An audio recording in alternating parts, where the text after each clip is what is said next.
हिमाचल की राजनीति इन दिनों एक ही सवाल के इर्द गिर्द घूम रही है कि क्या पंचायती राज चुनाव समय पर होंगे या नहीं। यही बहस अब सिर्फ गलियों चौराहों में नहीं बल्कि सीधे हाईकोर्ट की अदालत में गूंज रही है। एक जनहित याचिका पर सुनवाई करते हुए हाईकोर्ट ने राज्य सरकार और राज्य चुनाव आयोग दोनों से 21 दिसंबर तक विस्तृत जवाब तलब किया है। अगली सुनवाई 22 दिसंबर को होगी और उससे पहले पूरे प्रदेश की नजरें कोर्ट के फैसले पर टिक गई है। दरअसल पंचायत चुनावों का समय बेहद करीब है, लेकिन सरकार का रुख इस बार सामान्य जैसा नहीं दिख रहा। हाल ही में सरकार ने आपदा, टूटी सड़कों और खराब कनेक्टिविटी का हवाला देते हुए संकेत दिए थे कि चुनाव टाले जा सकते हैं। यहीं से विवाद शुरू हुआ क्योंकि याचिका में सीधे आरोप लगाए गए हैं कि सरकार बिना किसी वैध संवैधानिक कारण के चुनाव को आगे बढ़ाना चाहती है।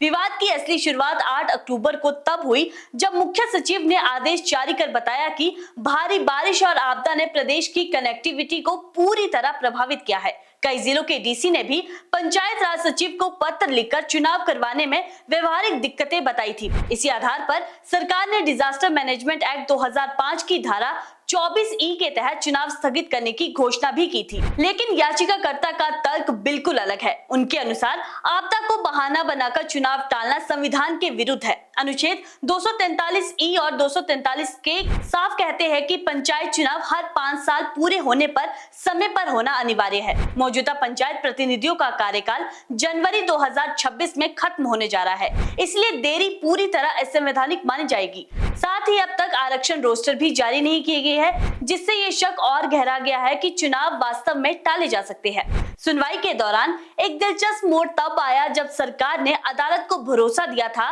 कि 21 दिसंबर से पहले चुनाव प्रक्रिया शुरू कर दी जाएगी। ये बयान पूरे मुद्दे को नई दिशा दे गया था। कोर्ट ने आज सरकार को नोटिस इशू किया है कि आप स्टेट इलेक्शन कमीशन और सरकार को नोटिस इशू करके ये पूछा है कि आपने कितने समय के अंदर आप चुनाव करवा रहे हैं। तो सरकार का ये मानना था कि हम 21 जनवरी से पहले चुनाव की जो शेड्यूल है वो जारी करेंगे, और अभी ये मामला 22 दिसंबर के लिए रखा गया है। पीआईएल में यही तर्क दिए गए हैं कि आप एक तो डिजास्टर का हवाला देके इंडेफिनिट पीरियड तक इलेक्शन को नहीं रोक सकते।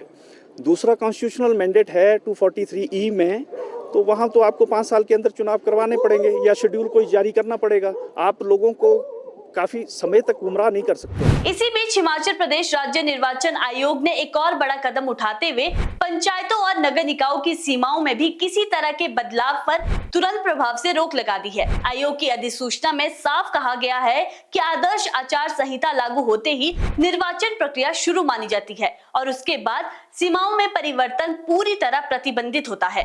राज्य निर्वाचन आयुक्त अनिल खाची ने भी पुष्टि की है कि सीमाओं पर रोक से संबंधित अधिसूचना जारी हो चुकी है। अब सबकी निगाहें 22 दिसंबर की सुनवाई पर टिकी है कि क्या सरकार समय पर पंचायत चुनाव करवाने की ठोस रूपरेखा पेश करेगी या फिर आपदा और कनेक्टिविटी की दलील अदालत की कसौटी पर खरी नहीं उतर पाएगी।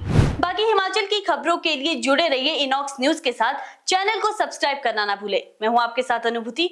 नमस्कार।